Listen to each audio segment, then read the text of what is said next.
ఈ బాధ్యత ఏదైతే ఉందో చిన్నప్పుడు సంఘంలో ఒక పాట ఉంటుంది, పదుక అంతిమ లక్ష్య నహి సింహాసన్ చడితే జానా सब समाज को साथ में लेके आगे बढ़ते जाना ఆ విధంగా పదవి అనేది ఒక గొప్ప స్థానం కాదు, అది ఒక బాధ్యత. ఆ బాధ్యతను స్వీకరించి సమాజంలో అందరినీ కలుపుకొని ముందుకెళ్లే ఒక ప్రయాణంగా మేము భావిస్తాం.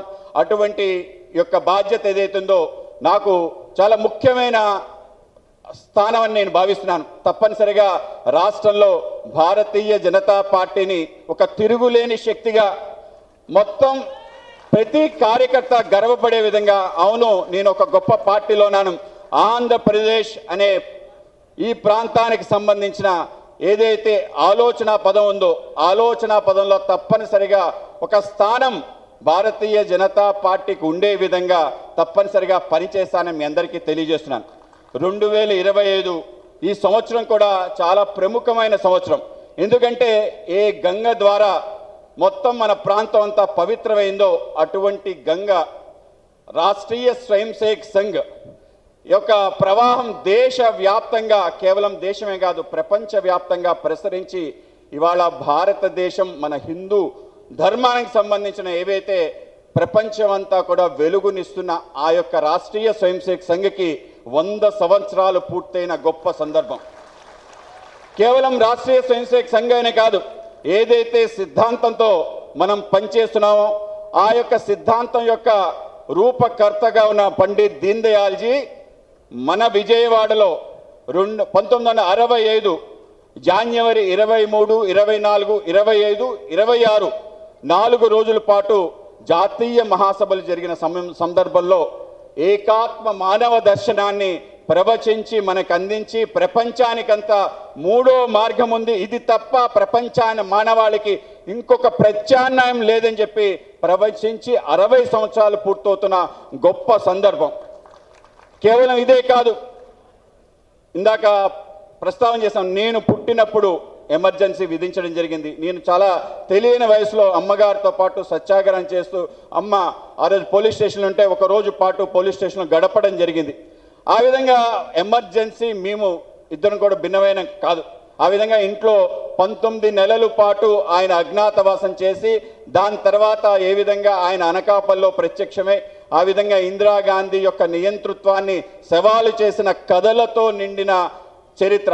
అటువంటి ఎమర్జెన్సీకి 50 వసంతాలు పూర్తి చేసుకున్న సందర్భం కనుక ఒక గొప్ప సందర్భంలో నేను రాష్ట్ర అధ్యక్షుడిగా బాధ్యత స్వీకరిస్తున్నా అని చెప్పి తప్పనిసరిగా ఈ యొక్క బాధ్యత చాలా గురుతరమైన బాధ్యత. అంటే ఆ స్థానానికి అంటే అతి సాధారణమైన కార్యకర్త కూడా అక్కడ కూర్చోబెడితే తప్పనిసరిగా ఏదైతే సహచర బృందం ఉందో, ఎక్కడైతే మొత్తం మన నాయకత్వ శ్రేణి ఉందో వీళ్ళందరి యొక్క శక్తి కూడా ఆయనకి ప్రసరించి అనేక అద్భుతాలు సృష్టించారు అనడానికి ఇది ఉదాహరణ.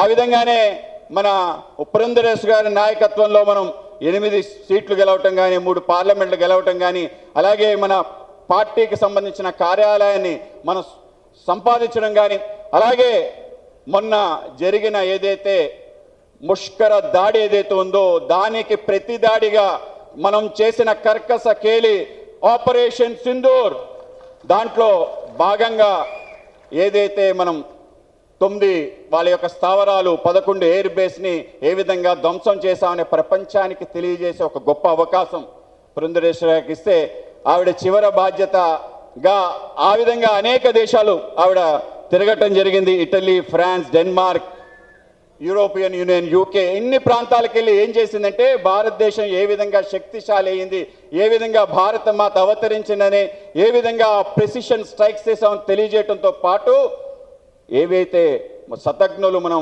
అక్కడ పేల్చడం జరిగిందో, ఏమైతే అద్భుత శాస్త్రీయ సాంకేతిక పరిజ్ఞానం మన యుద్ధంలో నిర్వహించాం వాటన్నిటిని కూడా తెలియజేయడం కారణంగా ఒక పక్క దౌత్యం, ఇంకో పక్క వ్యాపారం. భారతదేశానికి డిఫెన్స్లో 24,000 కోట్ల రూపాయలు ఎక్స్పోర్ట్ చేసామంటే కేవలం ఒక నెలలో 30,000 కోట్ల పైగా మన ఎక్స్పోర్ట్ సాధించే విధంగా వీళ్ళు ప్రయత్నం చేశారు. కనుక ఆవిడికి అభినందనలు తెలియజేస్తూ తప్పనిసరిగా ఆ యొక్క పర్యటన పైన పూర్తి స్థాయిలో సమీక్ష చేసే విధంగా మనకు ప్రజెంటేషన్ ఇవ్వవలసిందిగా కూడా నేను పురంధరేశ్ గారిని కోరుతున్నాను.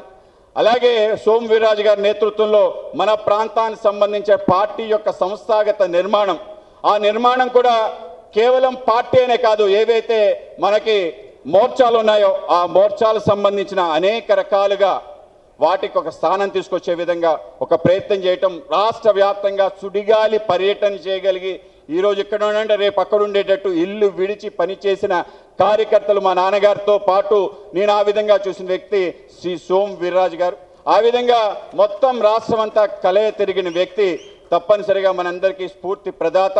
అలాగే మన ఇద్దరికి మనకి కేంద్ర మంత్రివర్యులు వచ్చిన ఆయన మన శ్రీనివాస్ వర్మ గారు కానీ, అలాగే మన సత్యకుమార్ గారు కానీ, మన రాష్ట్ర మంత్రి వాళ్ళు పనిచేస్తున్న తీరు, అందరితో కలిసి మనం తప్పనిసరిగా ఒక సుదృఢమైన ఒక నిర్మాణాత్మకమైన పార్టీగా మన పార్టీని తీర్చిదిద్దాల్సింది. ఆ విధంగా వాళ్ళందరూ కూడా మార్గదర్శనం చేస్తారని చెప్పి నేను భావిస్తున్నాను. ఆ విధంగా ఈ యొక్క అనేక రకాల విషయాలు ఇవాళ మాట్లాడాలి, ఏమి మాట్లాడతారు అందరూ వేచున్నారు. మనందరికీ కూడా మన పార్టీ నిర్మాణం ఏ స్థానం నుంచి ఏ స్థానం తీసుకెళ్ళాలి అనేది మీ అందరికీ నాకన్నా ఎక్కువ తెలుసు. నాకన్నా ఎక్కువ అర్హత ఉన్న వాళ్ళు నా ముందున్నారని నేను భావిస్తున్నాను. వాళ్ళందరికీ కూడా ఈ అవకాశం ఇస్తే తప్పనిసరిగా ఇంకా అద్భుతంగా కానీ పార్టీ పెద్దలు జేపీ నడ్డా గారు ఫోన్ చేసి చెప్పడం జరిగింది, ఈ విధంగా నీకు ఒక బాధ్యత ఇస్తున్నావు, తప్పనిసరిగా నువ్వు ఆ విధంగా ఆంధ్రప్రదేశ్లో నిర్వహించి రావాలని చెప్పి. గతంలో మన ప్రీతం ప్రధాని నరేంద్ర మోడీ గారు విశాఖపట్నం రాసిన సందర్భంగా 45 నిమిషాల పాటు మన కార్యకర్తలతో మాట్లాడుతున్న సందర్భంలో ఆయన చెప్పిన మాట ఏంటంటే, 1996 ప్రాంతంలో దేశంలో అతి శక్తివంతంగా నా గుజరాత్ ప్రాంతం కన్నా కర్ణాటక ప్రాంతం కన్నా శక్తివంతంగా పార్టీ ఆంధ్రప్రదేశ్లో ఉంది. అనేక మంది నాయకులు ఉన్నారు, కానీ ఆ రాష్ట్రాల్లో మనం అధికారానికి వచ్చి ఈ రాష్ట్రంలో ఎందుకు రాలేదు, తప్పనిసరిగా మీరు అందరూ ఆలోచించాలని చెప్పారు. ఏ కార్యక్రమాలు చేస్తే ప్రజల యొక్క మన్ననలు పొందుతాం, ఏ విధంగా మనం ప్రయాణం చేయాలి, లాంటి అనేక విషయాలు చెప్పడం జరిగింది. ఏ విధంగా మోర్చాలు పనిచేయాలి, ఏ విధంగా కార్యక్రమాలు తీసుకోవాలి, యువ మోర్చా వాళ్ళు ఏ విధంగా మన సాంప్రదాయ క్రీడలు ఏవైతున్నాయో వాటికి సంబంధించిన స్పర్ధలు పెట్టాలని, మహిళా మోర్చా వాళ్ళు అంగన్వాడీ మిగతా కార్యక్రమాలు ఏ విధంగా చేయాలి, అనేక రకాల విషయాలు చెప్తే నాకే ఆశ్చర్యం అయిపోయింది. ఒక సాధారణ కార్యకర్త మనలో పనిచేస్తూ ఇవాళ అత్యున్నత స్థానం ప్రధానమంత్రిగా అయితే ఏ విధంగా మనకి మార్గదర్శనం చేస్తారో సజీవంగా నరేంద్ర మోడీ గారి ద్వారా మనం తెలుసుకోవటం జరిగింది. అదేవిధంగా ఈ రాష్ట్రానికి సంబంధించి అనేక విషయాల్లో తప్పనిసరిగా దేశంలో ఏ ప్రాంతానికి లేని విధంగా అనేక అవకాశాలు అనేక సౌకర్యాలు మనకున్నాయని భావన. ముఖ్యంగా మన ప్రాంతానికి సంబంధించిన అస్తిత్వం ఆంధ్రప్రదేశ్ అనే ఒక స్ఫూర్తి, ఒక రాష్ట్రీయ భావన మనందరికీ రావాల్సిన అవసరం ఉంది. ఏ విధంగా అయితే తెలంగాణ తన అస్తిత్వానికి పొందడం కోసం ఏ విధమైన పోరాటం చేసి తెలంగాణ ఏర్పాటు చేసుకుందో, మరొకసారి విభజన కాకుండా ఆంధ్ర ప్రాంతంలోనే మనందరం కూడా మన ప్రాంతానికి సంబంధించిన సంస్కృతి, నాయకత్వం, అనేక రకాల సాంప్రదాయాలు, మన పండగలు తప్పనిసరిగా మనం తెలుసుకొని వాటి పట్ల మనందరికీ కూడా అభిమానం పెంచుకొని ఈ ప్రాంతానికి ఏర్పడడానికి ఆమరణ నిరాహార దీక్ష చేసి ఈ ప్రాంత ఆవిర్భావానికి కారణమైన పొట్టి శ్రీరాములు గారి ఆత్మ నిజంగానే ఆయన ఆనందించదు. ఎందుకంటే ఆయన చెన్నపట్న సహిత ఆంధ్రప్రదేశ్గా కోరుకున్నాడు. ఆయన స్వప్నం సాకారం కారాలేదు కాబట్టే కర్నూలు, తర్వాత హైదరాబాద్, ఇప్పుడు అమరావతి, ఆ విధంగా ఈ యొక్క ప్రాంతం ఏర్పడింది. కనుక ఏ ప్రాంతం అయితే ఇప్పుడు ఏర్పడిందో ఆ ప్రాంతమైన మనం ఇవాళ అమరావతిని ఒక స్థిర రాజధానిగా చేసుకొని తప్పనిసరిగా ముందుకెళ్లాల్సిన అవసరం ఉంది. ఆ విధంగా ఈ రాష్ట్రం యొక్క నిర్మాణంలో మనందరం కూడా భాగస్వాములు అవ్వాలి. మనందరికీ కూడా ఈ రాష్ట్రానికి సంబంధించిన ఆంధ్ర ప్రాంతానికి సంబంధించిన ఒక అభిమానం తప్పనిసరిగా ఉండాలి. ఆ విధంగా అభిమానంతో పాటు జాతీయ స్ఫూర్తి సహజంగా మనందరికీ ఉంటుంది. ఆ విధంగా మనం ముందుకెళ్లాల్సిన అవసరం ఉంటుంది. ఆ విధంగా మన ప్రాంతానికి సంబంధించిన ఏ విషయాలు ఉన్నాయి, నేను శ్రీకాకుళం దగ్గర నుంచి చిత్తూరు వరకు ప్రతి ప్రాంతం తిరిగిన వ్యక్తి.